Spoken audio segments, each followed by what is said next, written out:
નમસ્કાર મિત્રો, આજે આપણે કરીશું અર્ધચક્રાસનનો અભ્યાસ. ચાલો શરૂ કરીએ. મેટના સેન્ટરમાં આવીને ઉપર આવી જઈશું. બંને હાથને અને ગરદનને શ્વાસ ભરતા ઉપરની તરફ ઉઠાવીશું. ગરદનને એટલી પાછળ લઈ જઈશું જ્યાં સુધી તમારી ગરદનમાં ખેંચાવ ના હોય ત્યાં સુધી, અને આ સ્થિતિમાં હોલ્ડ કરીશું. શ્વાસોની ગતિ સામાન્ય રીતે ચાલુ રહેશે. 10 થી 30 સેકન્ડ હોલ્ડ કરીશું.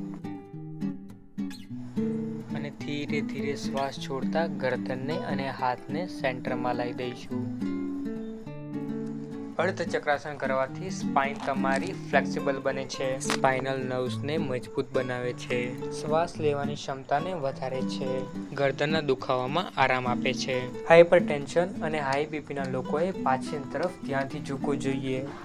જો તમને ચક્કર આવતા હોય તો અર્ધચક્રાસનનો અભ્યાસ ન કરવો જોઈએ. હવે મળીશું નવા વિડીયોમાં નવા ટોપિક સાથે. ત્યાં સુધી સ્વસ્થ રહો, મસ્ત રહો. ઓમ અસ્તુ.